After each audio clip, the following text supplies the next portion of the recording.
لا شريك له ونشهد أن سيدنا وسندنا وحبيبنا ومولانا محمدا عبده ورسوله الذي أرسله بالحق بشيرا ونذيرا وداعيا إلى الله بإذنه وسراجا وقمرا منيرا أما بعد فقد قال الله تعالى في كلامه المجيد وفي فرقانه الحميد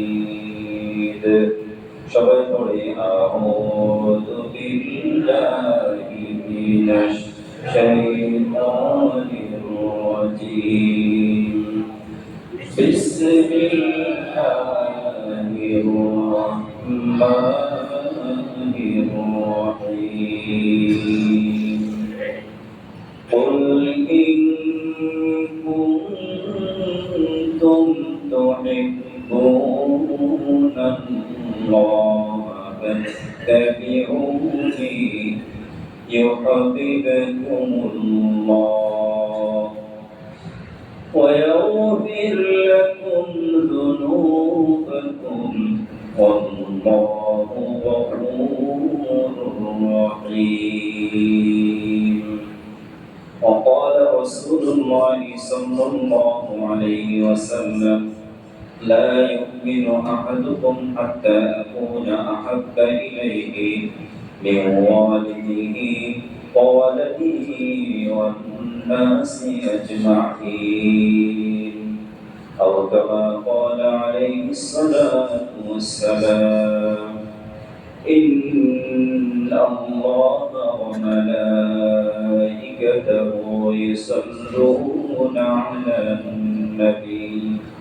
يا أيها الذين آمنوا صلوا عليه وسلموا تسليما اللهم صل على سيدنا ونبينا وشفيعنا وحبيبنا ومولانا محمد صلى الله عليه وعلى آله وأصحابه وبارك وسلم بلغ العلا بكماله فشهدت جاه بجماله حسنت جميع خصاله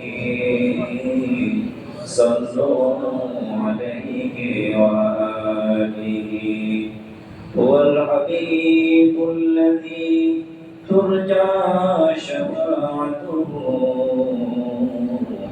لكل هول من الأهوال مقتحم بلغ العلا بكماله كشف الدجى بجماله حسنت جميع خصاله صلوا عليه وآله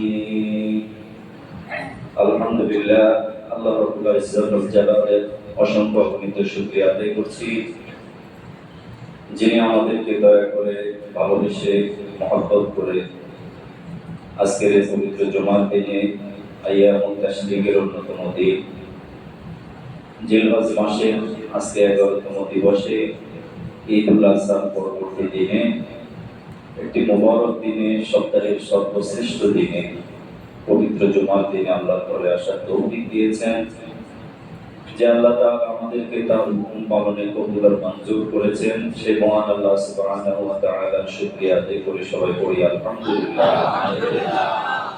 রব্বানা লাকাল হামদ হামদান কাসীরান طيبا مباركا فيه يا ربي لك الحمد كما ينبغي لجلال وجهك وعظيم سلطانك আমরা প্রশংসা করলাম অবস্থায় সকল প্রশংসার একমাত্র মালিককে আল্লাহ তাআলার প্রশংসা করছি, সাথে সাথে লক্ষ্য করে দ্রুত সালাম পেশ করে আমাদের প্রিয় নবী, বিশ্ব নবী, দো জাহানের সরদার, শফিউল মুজনিবিন, রাহমাতুল লিল আলামিন, সাইয়্যিদুল মুরসালিন মুহাম্মদুর রাসূলুল্লাহ সাল্লাল্লাহু আলাইহি ওয়াসাল্লামের প্রতি সবাই একবার পড়ে নেই সাল্লাল্লাহু আলাইহি ওয়াসাল্লাম। সম্মানিত মুসলিম কিরাম, ঈদুল আজহার পরবর্তী দিনে আমরা আইয়ামুত তাশরীকে অবস্থান করছি। প্রত্যেক ফরজ নামাজের পরে একটি তাকবীর বলার প্রত্যেক আকিল বালেগ প্রাপ্তবয়স্ক মুসলমান নারী পুরুষ সবার উপর ওয়াজিব। আল্লাহু আকবার, আল্লাহু আকবার, লা ইলাহা ইল্লাল্লাহ, আল্লাহু আকবার, আল্লাহু আকবার, ওয়া লিল্লাহিল হামদ। এই তাকবীরটা মূলত হযরত ইব্রাহিম আলাইহিস সালাতু ওয়াস সালাম যখন তার কলিজার টুকরা সন্তানকে জবাই করার জন্য প্রস্তুতি নিয়েছেন, প্রস্তুতি পর্ব সম্পূর্ণ করেছেন, জবাই করবেন, এমত অবস্থায় ফেরেশতাদের মুখ থেকে, হযরত ইব্রাহিম আলাইহিস সালামের মুখ থেকে, মা হাজেরার মুখ থেকে এই কিছু কিছু কালিমা শব্দ বের হয়ে আল্লাহু আকবার, আল্লাহু আকবার, লা ইলাহা ইল্লাল্লাহ, আল্লাহু আকবার, এই শব্দটা আসছে।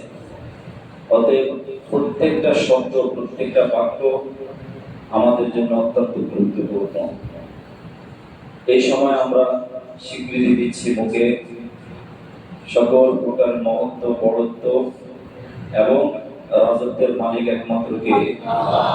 আল্লাহু আকবার, লা ইলাহা ইল্লাল্লাহ, আল্লাহু আকবার। নেই কোনো মাবুদ আল্লাহ ছাড়া, তিনি মহান। এই যে আমরা স্বীকৃতি দিচ্ছি, এই স্বীকৃতির আসলে তাৎপর্য কি? আল্লাহর মহব্বত, আল্লাহর ভালোবাসা যার মনে যত বেশি জাগ্রত থাকবে, তার স্বীকৃতির এবং তার স্বীকারোক্তির স্তরটাও ঠিক তেমনি ভাবে আল্লাহর কাছে মূল্যায়িত হবে। আমি কুরআনুল কারীমের সূরা আলে ইমরানের 31 নম্বর আয়াতটি তেলাওয়াত করেছি। এই আয়াতে কারীমায় আল্লাহ রাব্বুল আলামিন তার ভালোবাসার দাবিদারকে লক্ষ্য করে বলছেন, হে রাসূল, আপনি বিশ্বের সকল মানুষকে বলে দেন, কুল ইন কুনতুম তুহিব্বুনাল্লাহ, তোমরা যদি, আপনি বলে দেন, তোমরা যদি আল্লাহকে ভালোবাসো, ফাত্তাবিউনি, ওই ভালোবাসার প্রক্রিয়া এবং পদ্ধতি, ভালোবাসার যেই রাস্তা, সেই রাস্তা হলো আমার রাস্তা। আমি যেটা বলেছি, আমি যা করেছি, আমি যেটা সমর্থন করেছি, অর্থাৎ আমার নির্দেশিত পথটাই হলো আল্লাহর ভালোবাসার রাস্তা। এটা প্রিয় নবীকে আল্লাহ তাআলা বলে দিয়েছেন যে আপনি মানুষের কাছে স্পষ্ট ভাবে বলে দেন। যারা বলে আল্লাহকে আমরা অনেক ভালোবাসি, আমরা ভালোবাসি কি বাসি না? সবাই ভালোবাসি, কিন্তু ভালোবাসবো কোন রাস্তায়? প্রিয় নবী মুহাম্মদুর রাসূলুল্লাহ সাল্লাল্লাহু আলাইহি ওয়াসাল্লামের রাস্তায়। একজন মানুষ অক্সিজেন ছাড়া বাঁচতে পারে না, পারে? পানি ছাড়া আমরা বাঁচতে পারবো? এই যে আগুন, পানি, বাতাস, এগুলো আল্লাহ পাকের কত বড় নিয়ামত। এগুলো যদি অল্প সময়ের জন্য বন্ধ থাকে, সাধারণত বাসায় গ্যাস নেই, গ্যাস নেই, কি একটা সমস্যা, হাহাকার, বাড়িওয়ালা, ভাড়াটিয়া, প্রত্যেকেরই অসুবিধা।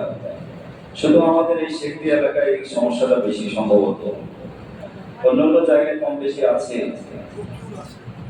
প্রচুর আছে। ঢাকা শহরের বিভিন্ন জায়গায় গ্যাসের সংকট। এই গ্যাস, আগুন যা দিয়ে রান্না করা হয়, এই আগুন মানুষের নিত্য প্রয়োজনীয় দ্রব্যের অন্যতম একটি প্রয়োজনীয় দ্রব্য। ঠিক বাতাস, যেটা আল্লাহ রাব্বুল আলামিন দিয়েছেন, বাংলা ছাড়া আমরা চলতে পারবো না, নিঃশ্বাসই নিতে পারবো না। ঠিক পানির অপর নাম জীবন। পানি যদি না থাকে একদিন, কুয়াশার পানি নেই, কলে পানি নেই, আমরা কি করি? হাহাকার করি। এখানে অনেক মানুষ আছে দেখি যে খাদ্য পানি, বিশেষ করে খাবারের যে পানি সংগ্রহ করার জন্য একটি জায়গায় সবাই গিয়ে পানি নিয়ে আসে। আমার কাছে অনেক কষ্ট লাগে যে কত কষ্ট করে মানুষ এখানে পানি সংগ্রহ করে। এই যে এগুলো মানুষের বেঁচে থাকার একটা উপাদান। ঠিক একটা মানুষ যখন দাবি করবে যে আমি আল্লাহকে ভালোবাসি, তখন ওই ভালোবাসার অক্সিজেনটাই হলো প্রিয় নবী মুহাম্মদুর রাসূলুল্লাহ সাল্লাল্লাহু আলাইহি সাল্লামের অনুসরণ। নবীজির অনুসরণ ছাড়া ভালোবাসার দাবি এটা মিথ্যা, এটা ফেক, এটা কেউ করতে পারবে না।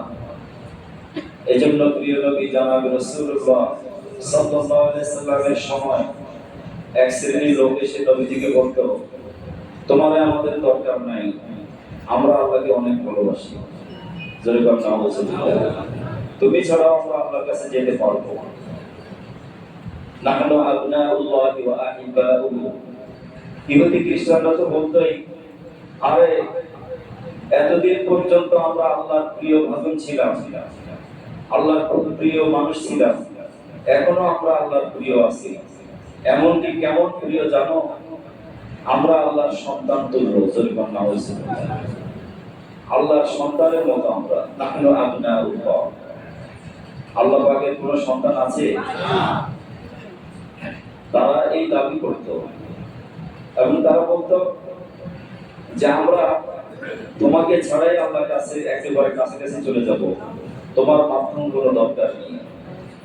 আল্লাহ রাব্বুল আলামিন তখন কোরআন নাযিল করে বললেন, যারা আমার কাছে আসতে চায়, যারা ঢাকা থেকে চট্টগ্রাম যেতে চায়, কুমিল্লায় তাকে যেতেই হবে, ফেনী হয়ে তাকে যেতেই হবে। ওই জায়গা ছাড়া তার যাওয়ার কোনো রাস্তা নাই, যদি বাই রোডে যায়। ঠিক কোনো ব্যক্তি যদি জান্নাতে যেতে চায়, সে যদি আল্লাহর নৈকট্য হাসিল করতে চায়, অবশ্যই নবীজির মত, নবীজির পথেই তাকে যেতে হবে। এজন্য প্রিয় নবী জনাব রাসূলুল্লাহ সাল্লাল্লাহু আলাইহি সাল্লামের সাহাবীরা নবীজিকে জীবনের চাইতে বেশি ভালোবাসতেন। কাকে পাওয়ার জন্য? আল্লাহর ভালোবাসা পেতে হলে নবীজির অনুসরণ করতেন। তারা জানতেন যে নবীজিকে সন্তান সন্ততি, আত্মীয় স্বজন, নিজের গচ্ছিত সম্পদ, নিজের ব্যাংক ব্যালেন্স, টাকা পয়সা, নিজের প্রিয় বস্তু সব কিছুর চাইতে বেশি ভালোবাসতে হবে। তা না হলে আল্লাহর জান্নাতের দাবি করা যাবে না, আল্লাহ পাকের ক্ষমা পাওয়ার দাবি করা যাবে না। আল্লাহর ক্ষমা পেতে হলে অবশ্যই বিশ্বনবী জনাব রাসূলুল্লাহ সাল্লাল্লাহু আলাইহি সাল্লামের অনুসরণ অপরিহার্য। এজন্য আল্লাহ রাব্বুল আলামিন নবীজিকে বলে, তাদেরকে বলে দেন,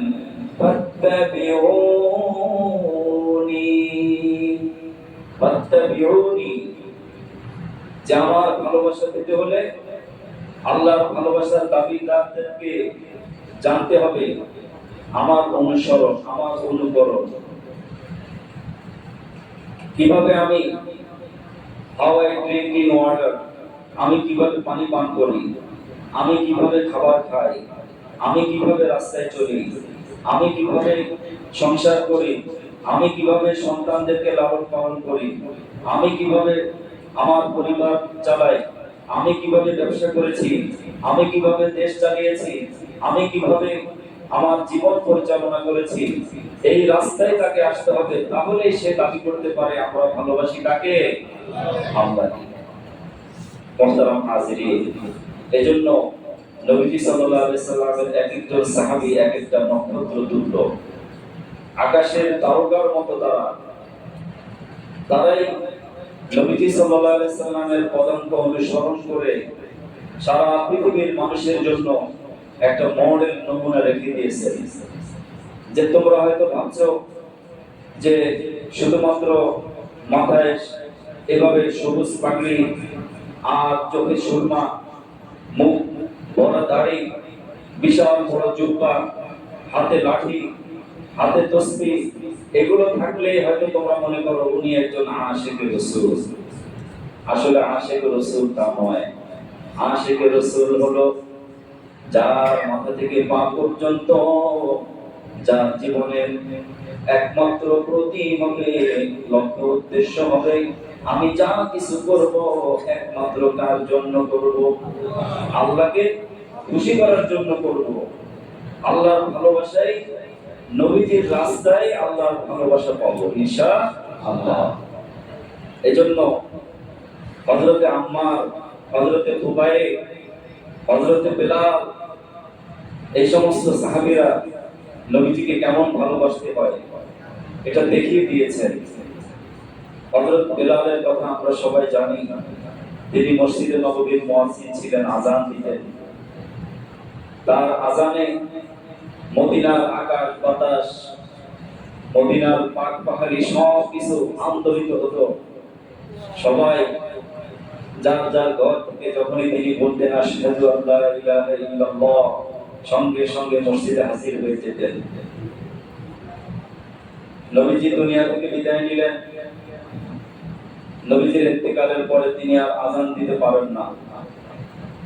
আযান যখনই দিতে যান, যখনই তিনি আযানের জায়গায় মিম্বারে দাঁড়ান, তখনই তার মেহরাবের দিকে চোখ পড়ে আর দেখে যে সেখানে প্রিয় নবী জনাব রাসূলুল্লাহ সাল্লাল্লাহু আলাইহি সাল্লাম নেই।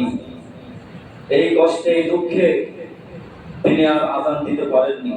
প্রত্যেকবার আযান দিতেই তার অনেক কষ্ট হতো। তিনি দুঃখ ভারাক্রান্ত মনে মদিনা থেকে চলে গেলেন সিরিয়ায়, যেটাকে শাম বলা হয়। সিরিয়াতে থাকা অবস্থায় বেশ কয়েক বছর অতিবাহিত হয়েছে। তিনি স্বপ্ন দেখলেন, আল্লাহ রাব্বুল আলামিন তাকে স্বপ্নে দেখালেন। নবীজি সাল্লাল্লাহু আলাইহি সাল্লাম তাকে বলেছেন, হে বিলাল,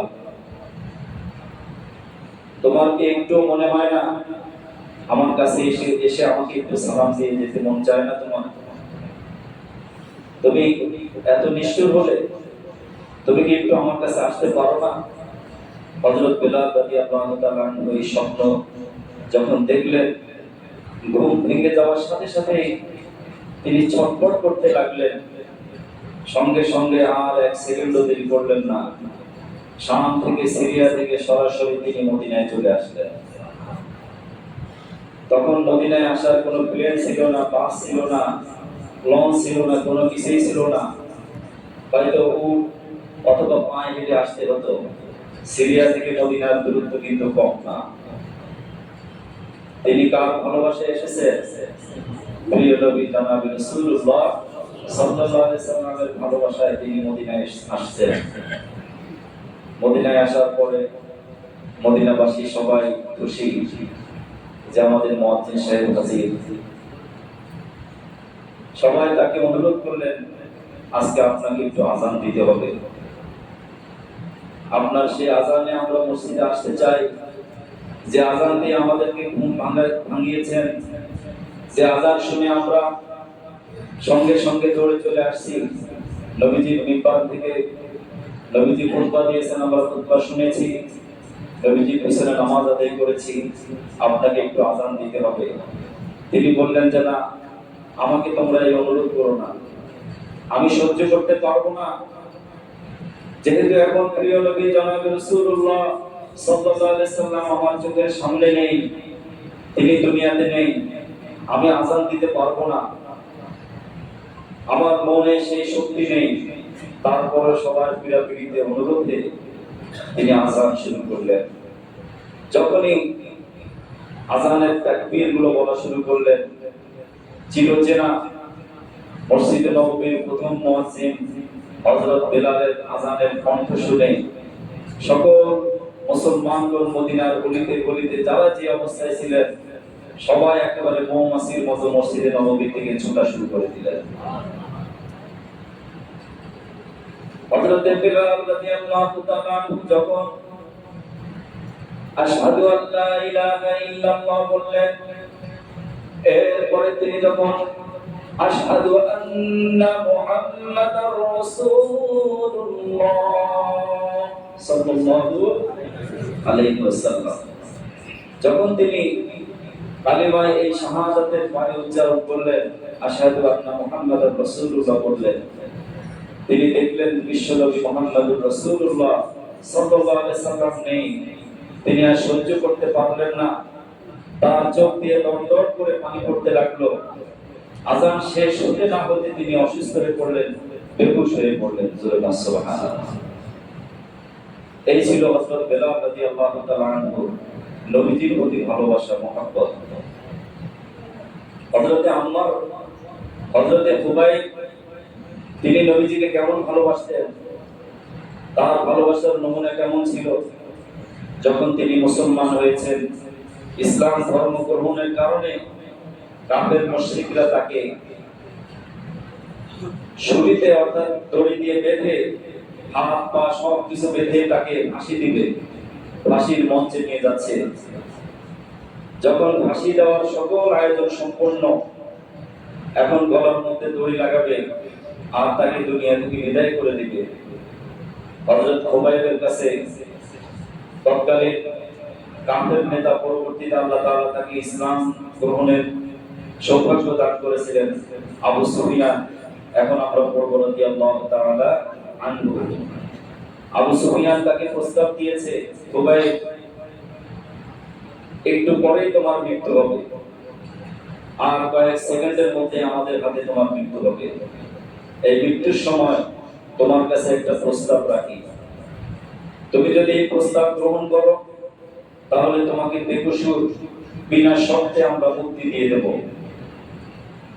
হযরত খুবাইবের কাছে তারা প্রস্তাব রাখলেন, আজকে তোমার জায়গায় তুমি যাকে অনুসরণ করো, মুহাম্মদ সাল্লাল্লাহু আলাইহি সাল্লামকে এখানে নেব আর তোমাকে ছেড়ে দেব।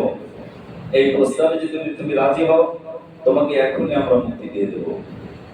হযরত খুবাইবকে আগে অনেক নির্যাতন করা হয়েছে, সমস্ত শরীর তার রক্তাক্ত, হাত পায়ে সমস্ত জায়গায় আঘাতে আঘাতে তার শরীরটা জর্জরিত। এই আঘাতে জর্জরিত শরীরটা যখন মুহাম্মদুর রাসূলুল্লাহ সাল্লাল্লাহু আলাইহি সাল্লামের নির্যাতনের কথা শুনলেন, নবীজির উপরে এই ধরনের জঘন্য অন্যায়ের কথা তিনি শুনলেন, সহ্য করতে পারলেন না। তিনি সিংহের মতো গর্জে উঠলেন যে আমার জায়গায় কেন, আমার শরীরে এক বিন্দু রক্ত থাকবে ততক্ষণ পর্যন্ত আমার প্রিয় নবীর গায়ে একটা কাঁটাও কেউ বিদ্ধ করবে, এটা আমি সহ্য করতে পারবো না। হযরত খুবাইবকে তারা ফাঁসি দিয়েছে। তিনি হাসতে হাসতে শাহাদাত বরণ করেছেন। তিনি একজন যুবক ছিলেন। হযরত বিলাল কিন্তু বৃদ্ধ ছিলেন না, তিনিও যুবক ছিলেন। আজকে যুবকেরা বিভিন্ন ব্যক্তিকে তারা মডেল মানে, নায়ক নায়িকাদেরকে মডেল মানে, অনেক সেলিব্রিটিদেরকে তারা মডেল মানে, অথচ সারা বিশ্বে যত মডেল আছে অনুসরণীয়, অনুকরণীয়, তিনি বলেন যাকে অনুসরণ করলে শুধুমাত্র পরকালে নয়, ইহকালেও একজন মানুষ পরিপূর্ণ মানুষে পরিণত হতে পারে। তিনি বলেন রাহমাতুল লিল আলামিন মুহাম্মদুর রাসূলুল্লাহ সাল্লাল্লাহু আলাইহি সাল্লাম। আলহামদুলিল্লাহ, শত শত হাজার হাজার যুবক এখন মডেল মানে বিশ্বনবী মুহাম্মদুর রাসূলুল্লাহ সাল্লাল্লাহু আলাইহি ওয়াসাল্লামকে। কারণ যুবকরা জানে যে আমি যাকে মডেল মানি, আমি যাকে আদর্শ মানি, তার হয়তো একটা দিক মানুষের কাছে অনুসরণীয়, কিন্তু কোন মানুষ এমন নেই সে সর্বদিক দিয়ে অনুসরণ করা যায় তাকে। কেউ সুন্দর বক্তৃতা দেওয়ার জন্য সে প্রসিদ্ধ, সবার কাছে বিখ্যাত, সবার কাছে জনপ্রিয়, ওটাই সে অনুসরণ করে, কিন্তু তার বাহ্যিক অন্যান্য আচার আচরণ সবার কাছে স্পষ্ট নয়। কিন্তু বিশ্বনবী মুহাম্মদুর রাসূলুল্লাহ সাল্লাল্লাহু আলাইহি সাল্লাম এমন এক ব্যক্তিত্ব যাকে আল্লাহ রাব্বুল আলামিন দুনিয়াতে পাঠিয়েছেন। দুনিয়ার একেবারে শুরু থেকে শেষ পর্যন্ত দুনিয়া লয় হয়ে যাবে, ক্ষয় হয়ে যাবে, দুনিয়া ধ্বংস হয়ে যাবে, ততদিন পর্যন্ত প্রত্যেকটা মানুষের জন্য প্রিয় নবী জনাব রাসূলুল্লাহ সাল্লাল্লাহু আলাইহি সাল্লামের প্রত্যেকটা দিক মডেল এবং আদর্শ যেরকম সুবহানাল্লাহ। এজন্য আল্লাহ রাব্বুল আলামিন বলছেন, যদি ইত্তেবা করতে হয়, অনুসরণ করতে হয়, তাহলে আমার হাবিবকে অনুসরণ করো। আমার হাবিবের অনুসরণের মাধ্যমে তুমি দাবি করতে পারো তুমি একজন আল্লাহর প্রেমিক, তুমি একজন রাসূল প্রেমিক, তুমি একজন আল্লাহর মহব্বতকারী, আল্লাহকে তুমি ভালোবাসো। এই দাবি যদি তুমি করতে পারো, তাহলে আমি আল্লাহ রাব্বুল আলামিন ইউহিব্বুকুমুল্লাহ, অবশ্যই আল্লাহ রাব্বুল আলামিন তোমাদেরকে ভালোবাসবে। আল্লাহর ভালোবাসা পেতে হলে আমাদের প্রিয় নবীর অনুসরণ অপরিহার্য, ঠিক কিনা বলেন? যখনই আমরা নবীজিকে ইত্তেবা করব, অনুসরণ করব, তখনই আল্লাহ তাআলা ওয়াদা দিচ্ছে ইউহিব্বুকুমুল্লাহ, তখনই তোমাদেরকে তিনি ভালোবাসবেন। তিনি কে? শুধু তাই নয়, ওয়ায়াগফির লাকুম যুনুবাকুম, তিনি তোমাদের জীবনের সমস্ত গুনাহ মাফ করে দিবেন। নবীজির মহব্বতটা যদি আমরা সাহাবা আজমাইনদের যে ক্লাস, সাহাবীদের যে কাজ, এই কাজের মাধ্যমে তাদের যে অনুসরণের যে মডেল, ওটাকে যদি আমরা নিয়ে নবীজিকে ভালোবাসতে পারি, তাহলে আল্লাহর ভালোবাসা পাবো, আমাদের গুনাহ মাফ করাতে পাবো। ওয়ায়াগফির লাকুম যুনুবাকুম আল্লাহু গফুরুর রহিম, আর ওই আল্লাহ তাআলা যিনি ক্ষমাশীল এবং দয়াবান। এজন্য হযরত ওমর রাদিয়াল্লাহু তাআলা আনহু বলেছিলেন, আমি আপনাকে ভালোবাসি, তবে আমার সন্তান সন্ততি আমার প্রিয় জিনিসের চাইতে বেশি ভালোবাসি না। নবীজি কসম দিয়ে বলেছেন, হে ওমর, যতক্ষণ না তুমি আমাকে তোমার প্রিয় জিনিস কেন, তোমার নিজের জীবনের চাইতে বেশি ভালো না বাসবে, ততক্ষণ পর্যন্ত তুমি পরিপূর্ণ মুমিন বলে দাবি করতে পারবে না। তোমার প্রথম বৈশিষ্ট্যই থাকতে হবে, সবার আগে ভালোবাসবো কাকে? একজন মুমিনের এক নম্বর বৈশিষ্ট্য এটাই, জীবনের সর্বক্ষেত্রে আল্লাহ তার কাছে ভালোবাসার সবার আগে সে দাবি রাখবে। আল্লাহ রাব্বুল আলামিনের ভালোবাসা সকল ভালোবাসার উপরে রাখবে। এজন্য মুফাসসিরিনে কেরাম বলেছেন, পৃথিবীতে মানুষ অনেক বস্তুকে বিভিন্ন কারণে ভালোবাসে, পছন্দ করে। এরকম তিন প্রকার ভালোবাসা হতে পারে, যে কখনো কখনো প্রকৃতিগতভাবেই, সৃষ্টিগতভাবে একে অপরের প্রতি মানুষের ভালোবাসা তৈরি হয়। যেমন মাতা পিতার প্রতি সন্তানের ভালোবাসা, সন্তানের প্রতি মা বাবার ভালোবাসা, বলে দিতে হয় না, না বললেও কি ভালোবাসা আসে, স্বাভাবিকভাবে এসে যায়। এটা হলো মুহাব্বত ইত্তাবিঈ। তবে সৃষ্টিগতভাবে ভালোবাসা তৈরি হয়ে যায়, এটা দিয়েছেন কে? আল্লাহ। এই ভালোবাসাও দিয়েছেন আল্লাহ রাব্বুল আলামিন। এজন্য হাদিস শরীফে নবীজি বলেন, ইন্না লিল্লাহি মিয়াতুর রাহমা, আল্লাহ রাব্বুল আলামিনের 100 ভাগ রহমত এবং দয়া রয়েছে, তার ভিতরে 99 ভাগ দয়া আল্লাহ রাব্বুল আলামিন কিয়ামতের দিন গুনাহগার মুমিনদেরকে ক্ষমা করার মাধ্যমে প্রকাশ করবেন। 1 ভাগ রহমত তিনি সারা বিশ্বের সকল মাখলুকের মধ্যে বন্টন করে দিয়েছেন।